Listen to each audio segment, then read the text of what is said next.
우리 그리스도인들, 우리 성도들에게 있어서 기도는 너무나도 중요한 신앙의 한 부분이고 삶의 한 부분이라고 할 수가 있습니다. 기도와 신앙은 정비례한다고 하시겠지요. 우리 신앙이 자라가게 되면 점점 더 기도를 많이 하게 되고 또 그 기도의 내용도 점차 변하게 되어집니다. 기도를 하지 않는 사람, 그런 사람도 신앙이 아직 덜 자란 사람이지만 기도를 하긴 하는데 어떤 데 굉장히 많이 할 수도 있는데 내 신상의 문제, 내 집, 내 식구, 자기 일만 위해서 기도하는 사람도 아직은 덜 익은 미성숙한 신앙의 삶이라고 할 수가 있을 것입니다. 대부분 사람들이 이제 신앙 경험을 보면 신앙생활하고 처음에 기도를 시작할 때는 당장 자신의 필요와 눈앞에 닥친 응급한 문제들 때문에 기도를 하는 것부터 기도를 시작하게 되죠. 그러나 이제 점차 신앙이 자라가면서 주변 사람들 위해서 이제 기도하는 것으로 그 기도의 범위가 확대되어 갑니다. 그러다가 이제 말씀을 깨달아 가게 되고 또 하나님의 성품과 하나님의 뜻을 조금 더 이해하게 되면은 이제는 나와 직접적인 관계가 없는 사람들, 그런 사람들 위해서도 중보 기도를 하게 된다는 거죠. 특별히 우리의 믿음이 성숙하게 되면 우리의 기도가 내 중심에서, 나 중심에서, 또 인간 중심에서 하나님 중심으로 바뀌어가게 되어집니다. 예수님은 산상수훈에서 우리 믿는 자들에게 너희는 먼저 그의 나라와 그 의를 구하라 그랬죠. 하나님 나라와 하나님의 의를 위하여 기도하라 하는 말인데, 그런데 예수를 믿고서 처음부터 정말 그 나라와 그 의를 위해서 기도할 수 있는 사람은 제 생각에는 뭐 거의 없지 않나 생각이 들어요. 처음에는 아까도 말씀드린 것처럼 대부분이 나 중심적인 기도, 당장 필요한 필요한 것을 위한 이 땅의 것들을 위해서 기도하게 마련입니다. 또 기도가 자라 훈련되고 성장하는 과정에 필요한 과정이라고 생각할 수 있어요.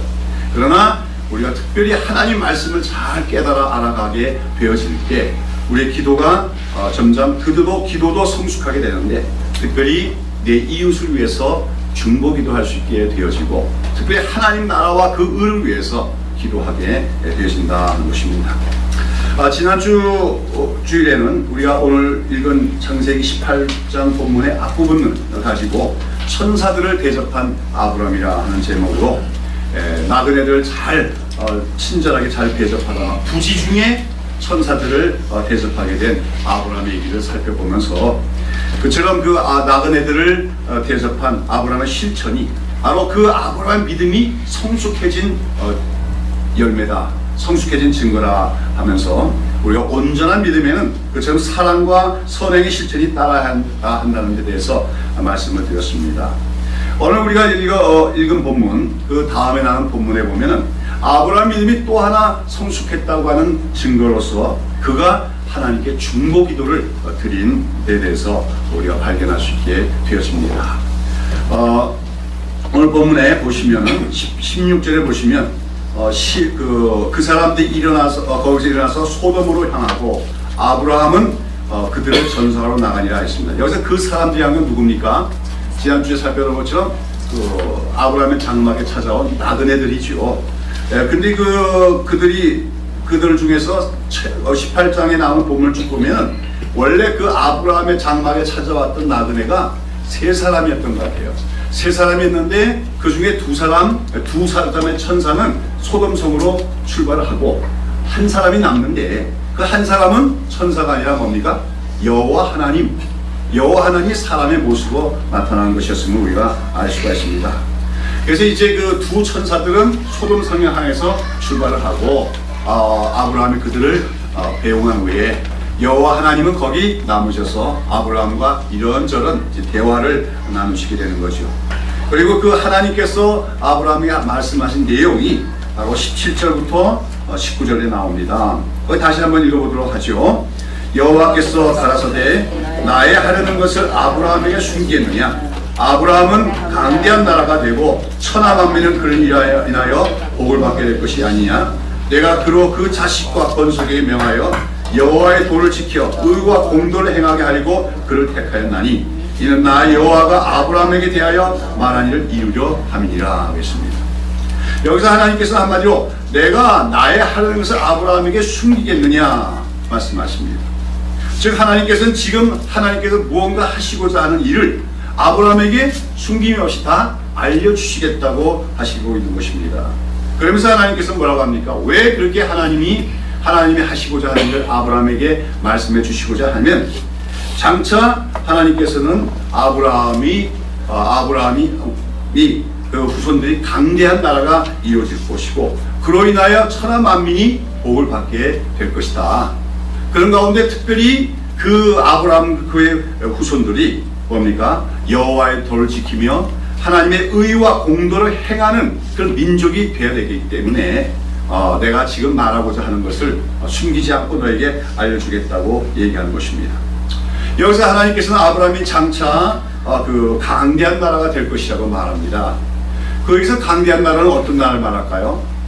우리가 1차적으로 보면 이스라엘이라고 얘기할 수 있지만, 사실은 여기서 하나님께서 말씀하신 강대한 나라는 이스라엘이 아닙니다. 우리가 성경 전체에서 아브라함의 후손은 누굽니까? 이스라엘 민족이 아브라함 후손이 아니라고 바울은 말하지요. 바로 믿음으로 의롭다함을 얻은 자들, 즉 예수 그리스도를 믿는 자들이 아브라함의 진정한 영적인 후손이라고 성경은 얘기하고 있습니다. 그러므로 여기서 아브라함의 후손들이 장차 강대한 나라를 이룰 것이다. 그리고 그 나라로 인하여 천하 만민이 복을 받을 것이다 했을 때, 거기 나오는 그 강대한 나라, 아브라함 후손으로 이루어진 강대한 나라는 이스라엘, 민족적인 혈통적인 이스라엘 국가를 얘기하는 것이 아니라 신약시대의 새 이스라엘로 불리워지는 교회를 가리키는 것으로 우리가 이해를 해야 됩니다. 오늘 여기 말씀에도 마지막 보면 나 여호와가 아브라함에게 대하여 말한 일을 이루려 함이라 했는데, 하나님께서 아브라함에게 대하여 말한 일이라고 하는 것이 하나님께서 아브라함과 맺은 언약을 말씀하신 것입니다. 그 언약의 궁극적인 성취는 이제 누구 안에서 이루어지냐면 예수 그리스도 안에서 이루어지게 됩니다. 그리고 예수 그리스도 안에서 아브라함의 후손들이 나타나게 되고, 그 아브라함 후손들이 새로운 나라를 만들게 되는데, 그것이 바로 오늘 신약시대의 교회고, 그 교회를 성경에서는 새 이스라엘로 부르게 되는 거죠. 그런데 여기서 하나님께서는 그 아브라함의 후손들로 이룩되어진 그 강대한 나라, 그 나라로 말미암아 세상 모든 천하 만민이 복을 받게 되리라고 했는데, 물론 이것은 이제 그 교회로 말미암아 복음이 전파되고 세상 사람들이 다 예수를 믿고 구원받는 은혜에 얻게 되는 것을 말씀하고 계시죠. 그런데 그런 가운데 특별히 그 아브라함의 후손들이 이룩할 강대한 나라, 그 나라의 백성들의 특징은 어떻게 된다고 했습니까? 그러면 그 새 나라의 백성들은 여호와의 도를 지켜 의와 공도를 행하는 백성들이 되게 하려 합니다. 하나님 그렇게 말씀을 하십니다. 여기서 하나님께서는 아브라함과 그의 후손들을 하나님의 백성을 부르신 목적을 말씀해주고 계십니다. 하나님은 왜 아브라함을 부르셨습니까? 또 왜 아브라함의 후손들을 자기 언약 백성을 부르신다는 것입니까? 그것은 바로 그들이 하나님의 도, 즉 하나님의 뜻을 배우고 깨달아가지고 이 세상 속에서 의와 공도를 행하는 백성들이 되게 하려 하심이라고 얘기하는 것입니다. 다시 한번 말씀드립니다. 하나님께서는 왜 아브라함과 그 후손들을 선택하셔서 자기 백성을 삼으십니까? 그들로 하여금 의와 공도를 행하는 백성들이 되게 하려 하심이라는 거죠. 여기 의와 공도란 말, 이게 이제 번역상의 문제가 좀 있는데, 히브리어로는 이 의와 공도란 말이 미슈파트와 체다카입니다. 우리나라 한글 성경에서는 이 미슈파트와 체다카란 말이 히브리어 성경에서 계속 굉장히 많이 나오죠. 근데 보통 미슈파트만 따로 나오고 체다카만 따로 나오는 것보다는 미슈파트와 체다카가 함께 엮여서 나올 때가 굉장히 많습니다. 제가 다음 때 말씀드렸는데, 우리가 성경에서 히브리어를 다 몰라도 꼭 알아야 할 단어가 몇 개 있다고 했지요. 그 중에서 제가 말씀드린 헤세드라는 단어를 기억하시죠? 하나님의 인자, 하나님의 언약적인 사랑을 가리키는 말인데, 그 헤세드란 말에도 늘 붙어 다니는 단어 하나가 있는데, 그게 성실한, 진실한 단어로서 에메트라고 하는 단어가 있습니다. 그래서 헤세드와 에메트가 한 짝을 이루고 있는 두 단어라고 얘기한다면, 또 성경 속에서 굉장히 자주 나오는 짝을 이룬 단어가 바로 미슈파트와 체다카라고 하는 것이죠. 근데 이 미슈파트와 체다카라는 말이 성경에서는 오늘 여기 본문에는 의와 공도라고 번역되어 있지만 신명기 33장 21절은 공의와 법도로 번역이 되어 있고, 또 이제 시편 33장 5절을 보면 정의와 공의 또는 정의와 공평 뭐 이런 식으로 다양하게 번역이 되고 있어서 우리말 성경만 읽어가지고는 이 두 단어가 함께 이렇게 짝을 이뤘다는 걸 잘 발견할 수가 없습니다.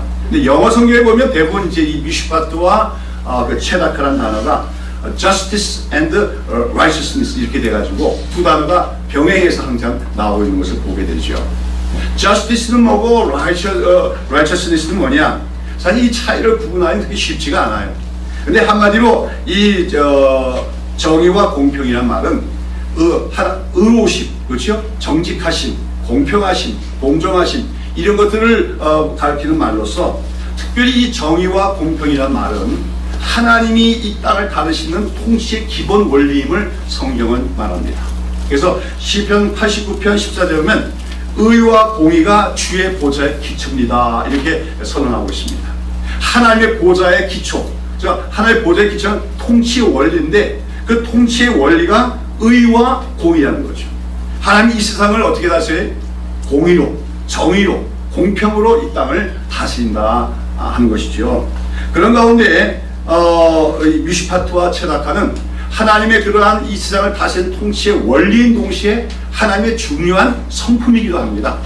하나님의 속성이 바로 공의와 정의라고 할 수가 있겠지요. 그런데 하나님께서는 오늘 아브라함과 언약을 맺으시고 그와 그의 후손들로 하여 큰 나라를 이루시는 목적이 뭐라고 했습니까? 바로 그 백성들이 그러한 의와 공도를 행하는 백성, 공평과 정의를 행하는 백성이 되게 하려고 그들을 부르시고 그들로 큰 나라를 만드신다고 말씀하고 있다고 하는 것이죠. 즉 하나님의 백성들이란 어떤 존재냐면 하나님의 부르심을 받아 구원을 받은 이후에 하나님의 도를 배움으로써 하나님의 뜻을 깨달아가고 하나님의 뜻을 이해해가면서 점차 무엇에 자신의 삶에서도 공평과 정의가 나타난 사람들이 되어야 된다 이렇게 하나님은 말씀하고 계신 것입니다.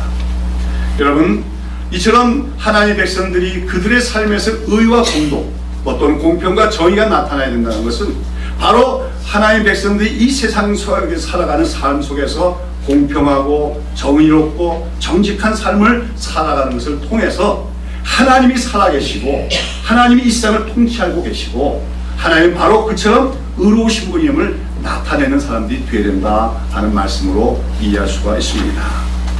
여러분, 오늘 우리는 하나님께서 우리를 왜 부르셨는가를 잘 기억해야 될 줄로 믿습니다. 우리를 그냥 구원해서 천당 가게 하려고 구원하신 것이만이 아니라 우리를 구원하셔서 하나님의 나라를 이루시고 그 하나님 나라 백성으로서 우리들도 하나님의 성품을 담아서 의와 공의를 행함을 통해서 하나님의 영광을 나타내는, 하나님의 살아계심을 나타내는, 하나님의 통치를 나타내는 백성이 되게 하시고자 한 것이 우리를 부르신 목적이라고 오늘 하나님은 말씀하고 계시다는 것입니다. 그렇습니다. 오늘 우리 하나님 백성들은 왜 하나님이 우리를 구원하시고 부르셨는가를 잘 알아야 돼요. 그냥 이 땅에서 뭐 잘 적당히 살다가 천당 가서 영원한 복 누리게 하려고 하신 것이 아니라 이 땅에 살아가는 동안 이 세상 속에서 하나님의 중요한 성품이요 하나님이 이 땅을 다스리는 통치의 기본 원리인 의와 공도, 공평과 정의를 우리도 뭡니까? 시행하고 실천하는 이웃들과의 관계에서 나타내는 그런 주의 백성이 되라고 우리를 부르셨다고 하는 것입니다. 자, 그런데 오늘 우리가 이 땅의 교회들의 현실을 보면 어떻습니까? 오늘 이 땅에 있는 교회 현실이 정말 교회들이 하나님의 공의와 하나님의 정의로움을 나타내고 있느냐 하는 것입니다. 많은 기독교인들이 세상의 삶 속에서 세상 사람들보다 더 의롭지 못한 그런 모습을 우리는 자주 보게 되었습니다. 또 교회들이 세상의 어떤 단체나 조직들보다도 더 탐욕스럽고 오히려 진실치 못한 것을 우리가 보게 됩니다. 이것은 한마디로 오늘날 이 땅의 기독교인들과 교회들이 하나님께서 자기 백성들을 선택하고 부르신 목적을 잘 깨닫지 못하고 있기 때문이라고 할 수가 있는 것이죠. 그리고 이처럼 자기 존재의 목적을 깨닫지 못하고 하나님의 부심의 목적을 이해하지 못하는 그리스도인 기독교인들과 교회는 결국 세상 속에서 맛을 잃은 소금처럼 되어서 버림을 받기에 마련임을 우리는 알아야 될 것입니다. 아무튼 오늘 하나님께서는 그동안 아브라함을 부르셨습니다. 그리고 내가 너를 복의 근원 삼으리라, 너의 큰 민족 일게 하리라, 내가 이 땅을 너의 기업에 주리라 등등의 언약을 세우셨는데, 근데 이제는 하나님이 구체적으로 그 하나님께서 아브라함과 그의 후손들을 부르신 목적을 말씀을 해주고 계십니다. 그러면서 이제 하나님은 그런 하나님의 공의와 정의에 입각해서 이제 소돔성을 심판하실 것을 아브라함에게 말씀해주고 계시다는 것이죠. 여러분, 우리 하나님은 이 세상을 창조하시고 그냥 내버려 두시고 그냥 바라만 보고 계신 분이 아닙니다. 성경이 말하는 하나님은 세상을 창조하셨을 뿐만 아니라 세상을 다스리시는 하나님임을 성경은 말하고 있습니다. 하나님은 이 세상을 창조하신 후에 그리고 인간들이 타락한 이후에도 여전히 인간들의 사회를 통치하고 계시면서, 그러면서 특별히 그 통치의 원리가 뭐란 겁니까? 아까얀 정의와 공의에 의해서 세상을 다스리고 계시다는 거죠. 그런 공의롭고 정의로운 통치에 의해서 세상을 다스리는 하나님께서는 이 땅에 있는 어떤 사회나 국가들이 하나님이 정해놓으신 기준, 그 기준 이상으로 더 부패하고 타락했을 때 마침내 하나님은 그 사회와 국가를 심판하시고 만다는 것입니다. 자, 그런데 오늘 그 본문은 아브라함 당시의 소돔과 고모라가 바로 그처럼 하나님의 정해놓으신 기준 이상으로 지금 어떻게 됩니까? 죄악으로 가득하고 부패하고 타락하게 되었기 때문에 이제 그 소돔과 고모라 사회에 대해서 하나님이 심판을 시행하시고자 한다는 것이었지요.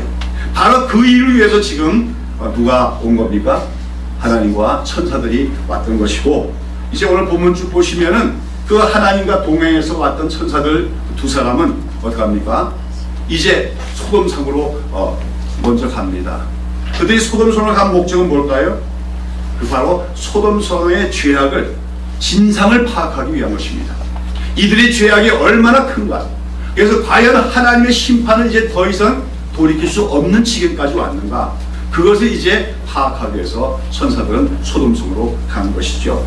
그리고 이제 하나님께서는 이제 아브라함과 대면하시면서 내가 아브라함에게 나의 하려는 일을 숨기겠느냐, 소돔과 고모라가 너무나 죄악이 컸기 때문에 이제는 내가 마침내 그 나라와 그 사회를 공의와 정의로서 심판할 수밖에 없는데 내가 그 사실을 너에게 알려주려고 한다, 이렇게 하나님은 말씀하신 것이죠.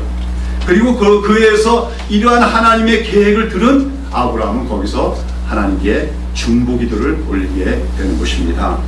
자, 여기서 이제 우리가 아브라함이 하나님께 중보기도를 올린 그 내용에 대해서 우리가 살펴보기 전에 무엇보다 중요한 것, 가장 먼저 살펴봐야 될 것은 하나님께서 아브라함을 대하시는 그 태도입니다.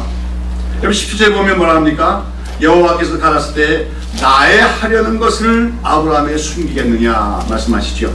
이건 한마디로 하나님께서 아브라함을 누구처럼 여긴다는 거예요? 친구처럼 여기시면서 말씀하신다는 것입니다. 여러분, 친구란 건 뭡니까? 한마디로 비밀이 없는 사이라고 얘기할 수 있겠지요. 절친한 친구 사이에는 모든 비밀성까지도 다 털어놓고 서로 의논하는 게 진정한 친구라고 할 수가 있을 것입니다. 근데 지금 하나님께서는 아브라함에게 바로 그런 흉얼물 없는 친구처럼 그에게 말씀하고 계시다는 것이죠. 참 놀라운 일이 아닙니까? 하나님과 아브라함은 어떤 사이입니까? 창조자와 피조물입니다.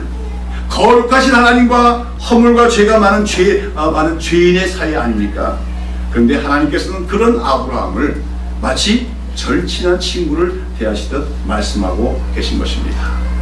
그렇습니다. 하나님, 우리 하나님께서는 우리 성도들이, 하나님 백성들을 그냥 종을 부리듯이 부리시는 것이 아니라 우리들을 무엇처럼 대하시고자 합니까? 우리를 친구처럼 대하시는 분이 우리 하나님이시는 것을 여러분 기억해야 될 줄로 믿습니다. 성경 곳곳에 보면 바로 이처럼 아브라함이 하나님의 친구처럼 여김을 받았다 하는 사실에 대한 여러 기록들을 볼 수가 있어요. 역대하 20장 7절에 보면 주의 벗 아브라함 이런 말이 납니다. 아브라함이 뭐라고요? 주의 벗 아브라함. 예. 오늘 여러분과 저도 그렇게 불렸으면 좋겠습니다. 그렇죠? 주의 벗 아무개. 또 이사야서 41장 8절에 보면 하나님께서 이스라엘 백성들을 가르쳐 부르시고 나의 벗 아브라함의 자손아 그렇게 부르신 걸 봅니다. 나의 벗 아브라함의 자손아. 그래서 이제 야고보서 2장 23절에도 보면 아브라함이 하나님을 믿으니 이것을 의로 여기셨다는 말씀이 응하였고 그는 하나님의 벗이라 칭함을 받았다 그렇게 기록하고 있습니다. 아브라함이 뭐라고 불렸다고요? 하나님의 벗이다. 하나님은 아브라함을 누구라고 불렀어요? 나의 벗 아브라함아 불렀습니다. 여러분 오늘도 여러분과 하나님과의 관계가 그러한 관계가 될 수 있기를 바랍니다. 하나님이 너는 나의 벗이다, 나의 친구다 그렇게 불러주시고 또 내가 그렇게 하나님께 벗으로 친구로 여김을 받고 있다 그런 한 자기 인식을 가질 수 있는 우리가 되어야 될 줄로 믿습니다. 오늘 제가 기도에 대해서 말씀을 드리는데 특별히 기도, 그 중에서 중보기도는 과연 어떤 것인가에 대해서 우리가 생각하기 전에 먼저 알아야 될 것은 우리가 진정한 기도자, 진정한 중보기도자가 되려면 우리는 먼저 하나님의 벗 또는 하나님의 친구가 되어야 한다는 사실입니다. 하나님의 벗이 되지 않고 하나님의 친구가 되지 않고서는 참된 기도를 올릴 수가 없어요. 그건 이방인들의 기도나 다름이 없습니다.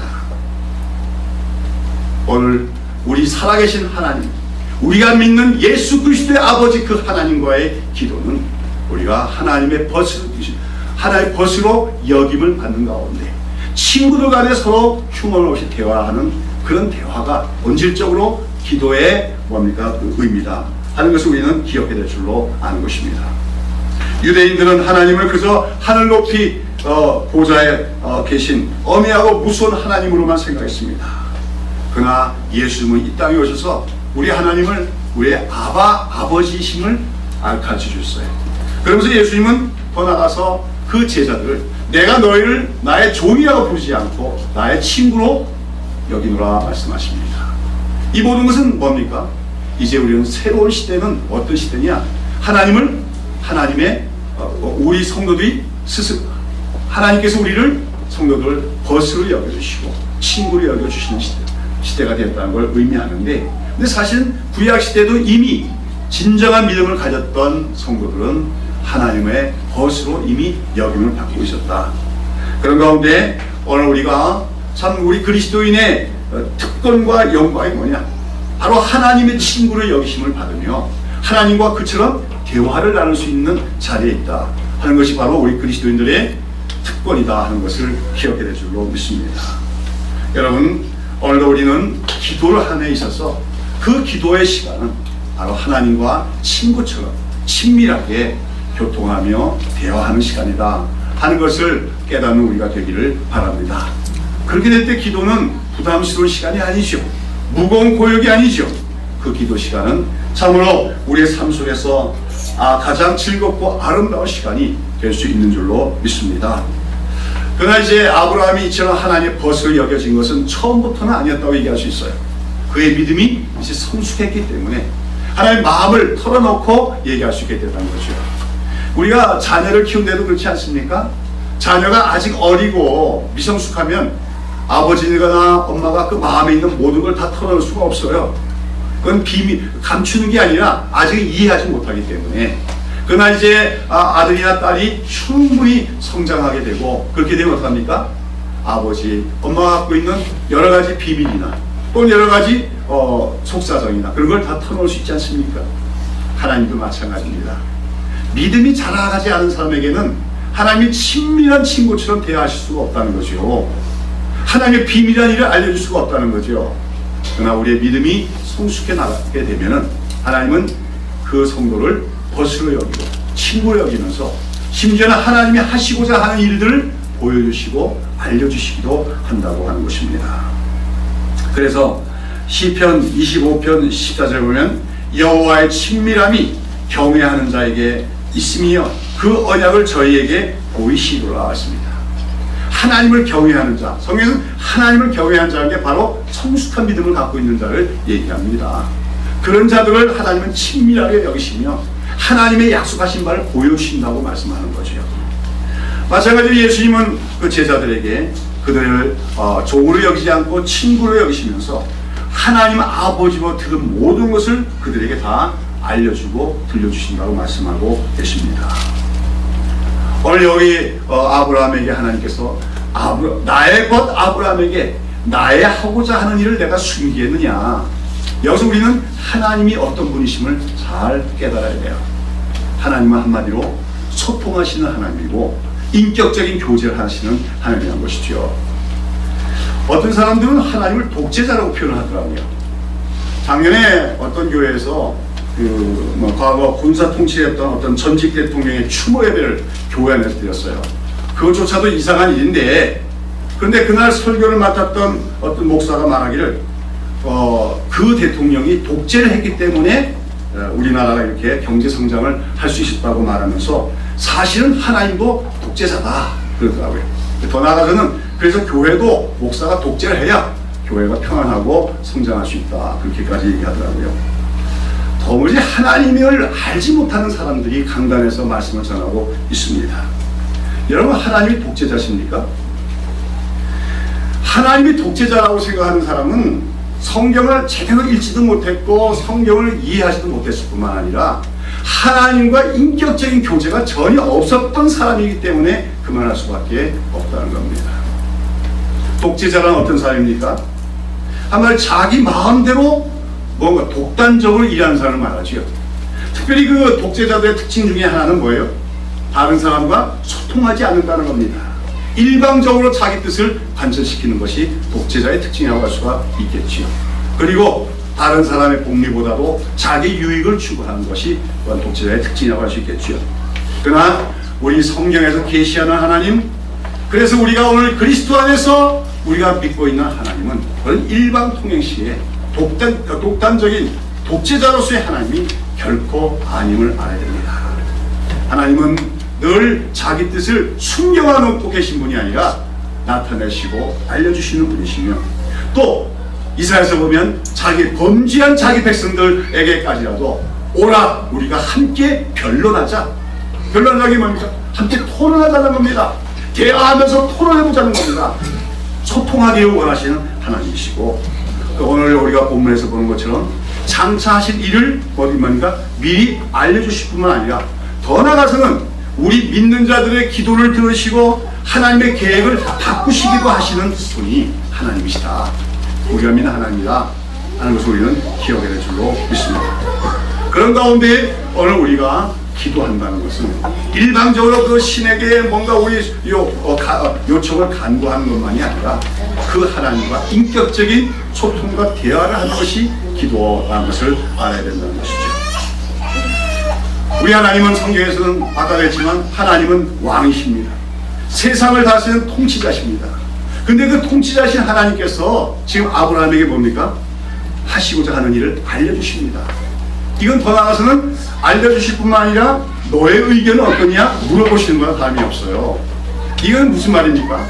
하나님은 자기 백성을 일방적으로 부리시는 것이 아니라 일방적 지시만 하시는 것이 아니라 하나님은 자기 백성, 자기를 신뢰하는 자를 하나님의 통치에 참모로 삼으신다는 얘기입니다. 믿으십니까? 오늘 여러분, 우리가 하나님과 기도를 할 때 우리가 나 자신의 문제뿐만 아니라 우리 사회, 우리 민족, 우리 역사, 이런 거 여러가지 우리 주변의 이웃의 모든 사정들, 이런 것들에 대해서 하나님과 대화를 하고 기도를 할 때 우리는 어떤 자리까지 나가는 거냐면 친구로서 하나님과 그 일에서 대화할 뿐만 아니라 하나님의 참모로서 하나님, 우리 생각에 이른데 하나님의 뜻은 어떻습니까? 우리의 의견을 개진하는 시간이기도 하다. 그것이 바로 중보기도라고 말할 수가 있다고 하는 것이죠. 아무튼지 오늘 우리가 본문에서 발견될 것은 하나님께서 아브라함을 어떻게 대하셨다는 겁니까? 친구처럼 대하셔서 그래서 그에게 하나님께서 비밀을 알려주십니다. 그 비밀이 무엇입니까? 바로 소돔성과 고모라성의 그 심판에 대한 것이었습니다. 18장 20절 보십니다. 그러면 소돔과 고모라에 대한 부르짖음이 크고 그 죄악이 심히 중하니 하겠습니다. 이 부르짖음이라는 말이 나오는데 이 부르짖음에 해당하는 히브리 원어가 제약합니다. 이 제약하는 주로 법정에서 쓰이는 법정 용어로서 불공평과 억울함을 당하는 사람들이 법적으로 보호받기를 호소하는 부르짖음을 묘사하는 단어입니다. 성경이 그 부르짖음이란 말이 몇 번 나오는데 창세기 4장 10절에 보면 가인에게 죽임을 당한 아벨의 핏소리가 땅에서 호소한다 했어요. 이게 부르짖었단 말입니다. 또 계시록 4장 6절부터 10절에 보면 말씀을 증거하는 삶을 살다가 순교를 당한 순교자들의 영들이 그 자기들의 피를 신원하여달라고 호소했다고 했는데 그것도 부르짖었다는 말입니다. 오늘 하나님께서는 이 땅의 부르짖음을 들으시는 분입니다. 이 땅의 법으로도 해결 안 되는 이 땅의 불의한 통치자들에 의해서도 신원되지 않는 약한 자들, 억울한 자들의 부르짖음에 대해서 귀를 기울이고 계신 분임을 성경은 말합니다. 그런데 오늘 본문에서 소돔과 고모라에 대한 부르짖음이 크다 하는 것은 어쩌면 그 소돔과 고모라 성내에도 강자와 약자가 있는 가운데 약자들이 수탈을 당하고 억압을 당하고 뭡니까? 고통을 당하고 억울한 일을 당했다고 하는 것이죠. 근데 그 소돔과 고모라 성에는 공법이 시행되지 않고 정의가 없습니다. 법관이 있고 통치자가 있지만 그들이 약한 자들, 억울한 자들의 사정을 들어주지 않습니다. 그래서 그들은 이제 피를 흘리며 죽어가고 고통을 가는 가운데 어디에 호소할 수밖에 없습니까? 하늘에 대고 호소할 수밖에 없었다는 것이요. 바로 그런 호소, 부르짖음이 하나님의 귀에 들렸다고 하는 것이죠. 그래서 이제 내가 그 부르짖음, 과연 그 모든 행한 것이 과연 내게 들린 부르짖음과 같은지 그렇지 않은지 내가 보고 알려 하노라. 21절에 보면 하나님께서 아브라함에게 찾아오신 목적을 말씀해 주십니다. 물론 18장의 본문은 하나님께서 아브라함에게 내년 이맘때는 내게 반드시 약속한 대로 아들을 얻으려 하는 말씀을 확인해 주시기도 올 것이지만 또 하나 중요한 것은 소돔과 고모라의 심판을 시행하기에 앞서서 그 소돔과 고모라의 죄악상이 어떠한가를 실상을 파악하고 또한 그 문제에 대해서 아브라함에게 의견을 구하고자 오셨다고 하는 것입니다. 자, 아무튼 소돔과 고모라 성에서 울려 퍼지는 부르짖음이 하늘까지 닿았습니다. 그래서 이제 하나님은 오셔서 그 소돔과 고모라를 심판하실 것인지 아닐 것인지 마지막 결정을 내리기에 앞서서 친구처럼 여겨지는 아브라함에게 그 계획을 말씀하고 계신 것입니다. 여기서 이제 아브라함은 그러한 하나님의 말씀을 듣고 어떻게 합니까? 23절 이하 잘 아다시피 아브라함은 거기서 어찌하든지 그 소돔성에 내리시려는 하나님의 심판과 파멸을 막아보려고 이제 중보기도하게 되어지는 것이죠. 그런 가운데서 우리가 오늘 아브라함이 하나님께 올리는 기도를 보면 그는 그 자신도 소돔의 성의 형편에 대해서 너무나 잘 알고 있었던 것을 우리가 알 수 있습니다. 즉 소돔성 사람들이 너무나 악하다는 것과 그렇기 때문에 하나님의 공의로운 심판을 피할 수 없게 됐다는 사실도 아브라함은 잘 알고 있어요. 우리가 창세기 10몇 장입니까? 14장에 보면 사실 그와 관련된 있는데 아브라함이 소돔성과 사는 사람들이 메소포타미아 연합군의 공격을 받고 다 포로로 잡혀가죠. 근데 그 속에 조카 롯이 있었습니다. 그래서 아브라함이 쫓아가서 그 메소포타미아 군대를 물리치고 롯과 소돔성 사람들 다 해방시켜서 데려오지요. 그때 소돔성의 왕이 나와서 그 아브라함이 다시 되찾아온 수많은 재물들을 아브라함에게 선물로 주겠다고 얘기합니다. 그때 아브라함이 그 물질들을 거부합니다. 왜 거부한 이유는 단 하나예요. 왜요? 내가 악한 자인 소돔 왕으로부터 재물을 얻어서 부자가 됐다는 얘기를 듣기를 원치 않노라 하는 것입니다. 아브라함은 그때 이미 자기 조카 롯 때문에 소돔성을 구했지만 그러나 소돔성이 얼마나 악한가, 소돔 사람들이 얼마나 악한 죄악 가운데 살고 있는가를 이미 알고 있었다는 거죠. 그래서 오늘 하나님께서 그 소돔 성을 심판하시겠다고 말씀했을 때 아브라함은 그 사실을 인정하고 있습니다. 그러나 그런 가운데서도 아브라함은 그래도 그 소돔 성을 멸망시키는 것을 고의하실 수 없는가, 이렇게 하나님께 간구하고 있는 것이죠. 그러면 아브라함이 그처럼 소돔 성에 대해서 용서해 주시고 간구한 근거가 무엇입니까? 25절 말씀을 우리 다시 한번 읽어보겠습니다. 시작. 주께서 이같이 하사 의인을 악인과 함께 죽이심은 불가하며 의인과 악인을 균등히 하심도 불가하나이다. 세상을 심판하시는 이가 공의를 행하실 것이 아니니까. 아브라함 뭐라 말합니까? 맞습니다. 소돔 성의 죄악은 이미 하늘에까지 닿았고, 그래서 하나님의 공의의 심판이 이제는 나타나는 것이 정당하신 것을 인정합니다. 그러나 그 성에는 비록 소수일지라도 의인이 있을 것이 아닙니까? 그런데 그 의인들도 동일하게 심판을 당해서 멸망을 당한다면 그것은 하나님의 공의에서 벗어나는 일이 아니겠습니까? 이렇게 하나님께 강변하고 있는 것이죠.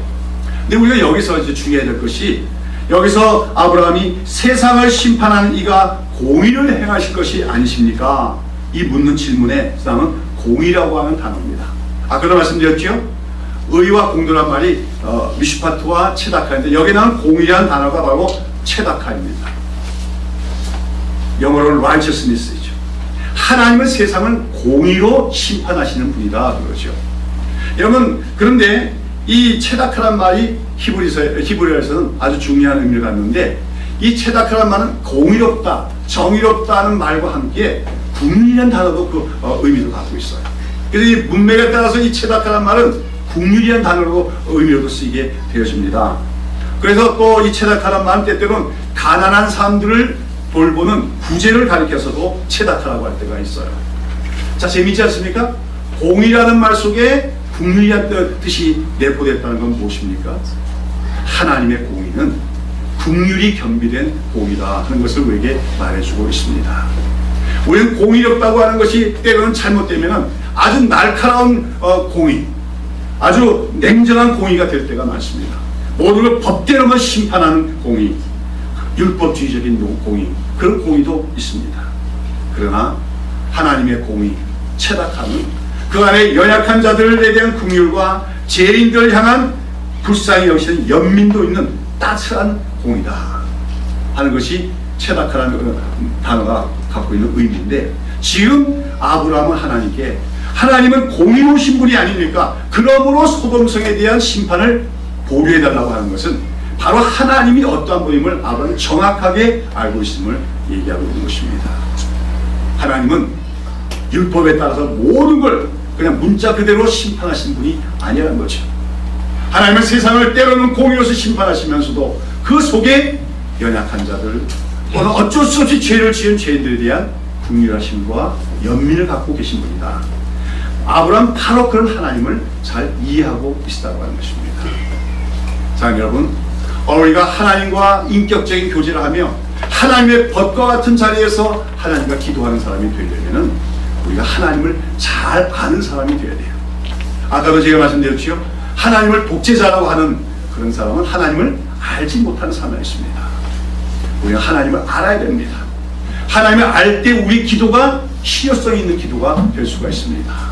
그런 가운데 특별히 하나님은 어떤 분인 걸 알아야 됩니까? 공의로운 분이시다는 거예요. 그러나 그 공의 안에 뭐가 있는 분이? 긍휼하심이 있는 분임을 우리는 기억해야 될 수 있습니다. 그래서 아브라함은 간구할 수 있었던 거죠.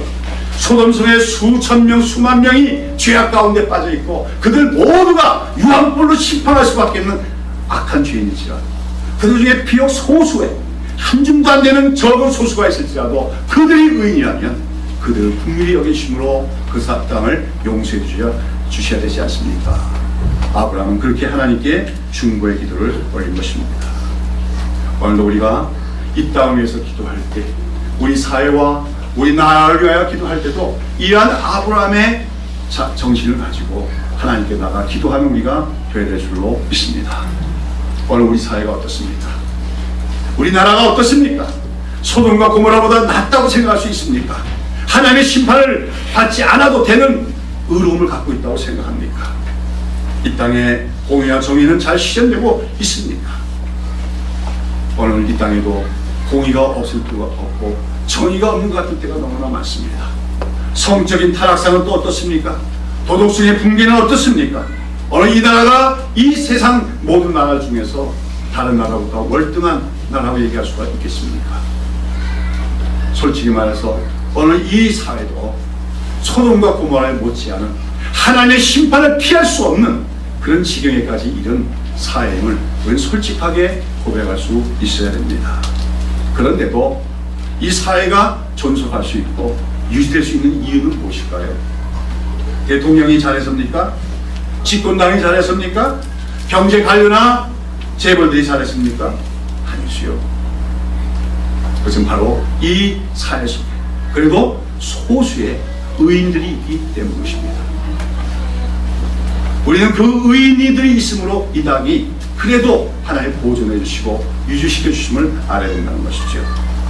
그러면서 이제 아브라함은 이러한 하나님을 잘 아는 자로서 하나님의 공의 속에는 국률하심이 있음을 알기에 그는 하나님께 중보기도를 하고 있는 것입니다. 그 소돔성에 소수의 사람이 있더라도 용서하여 주십시오. 그러면서 그가 기도하는데 그는 여기서 또 기도하는 태도에 있어서 겸손함과 담대함을 겸비한 기도를 하고 있는 것을 볼 수가 있어요. 자, 여러분, 오늘 우리가 하나님 앞에서 가져야 될 두 가지 태도가 있습니다. 겸비된 태도가 뭐냐면 겸손함과 담대함이에요. 하나님 앞에서 우리는 늘 우리가 부족한 자요, 작은 자요, 무능한 자요, 죄인임을 고백할 수 있어야 돼요. 그러나 또 한편으로는 아까 얘기한 것처럼 하나님의 벗이요, 하나님의 친구요, 하나님 사랑받는 자요, 하나님의 제사장 같은 자요, 그런 태도에 또 담대함이 겸비되어 있어야 된다는 거죠. 한쪽으로만 치우쳐서는 안 됩니다. 아, 나는 죄인이기 때문에 아무것도 할 수 없다. 이거는 무책임한 신앙입니다. 패배적인 신앙입니다. 반면에 늘 나는 무엇이든지 다 하나님께 기도하면 다 이루어질 수 있어. 나는 의롭다고 하는 태도, 이것도 역시 치우치는 태도입니다. 여러분, 예수님 당시의 바리새인들은 하나님 앞에 어떤 태도로 나갔습니까? 하나님이여, 우리는 저 세리와 같지 않고 창기와 같지 않고 이 율법을 잘 지키고 의롭사옵나이다. 이렇게 하나님 앞에 나갔어요. 그러한 바리새인의 태도는 하나님 보시기에 역겨운 태도였습니다. 그러나 오늘 우리 아브라함은 하나님 앞에 어떻게 기도합니까? 27절에 보면 자기 자신에 대해서 뭐라고 합니까? 티끌과 같은 날지라도 감히 강구하나이다. 티끌과 같은 날지라도. 하나님 앞에서 내가 어떤 존재라는 거예요? 티끌 같은 존재입니다. 정말 보잘것없는 존재입니다. 그러나 무엇을 믿습니까?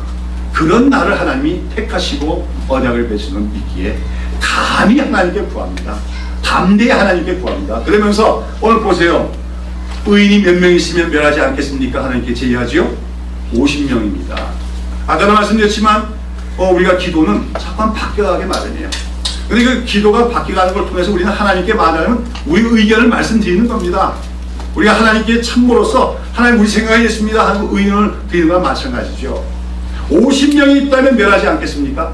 하나님이 그러나 그랬더니 아브라함 가만히 생각했더니 하나님 말씀 들어보니까 그 땅에 50명 없는 것 같아요. 아마도 아브라함은 처음에 50명 정도는 있겠지 생각했어요. 그때 없더라는 거죠. 그래서 몇 명을 갑니까? 거기서 5명 모자라는 45명의 의인이 있다면 그 땅을 멸하지 않겠습니까? 그러면 그랬더니 뭐라고 합니까? 40명 내려가고 30명 내려가고 20명 내려가고 마지막으로 몇 명까지 내려갑니까? 10명까지 내려가죠. 굉장히 어떻게 보면 뻔뻔스럽잖아요. 때를 쓰는 거 아닙니까?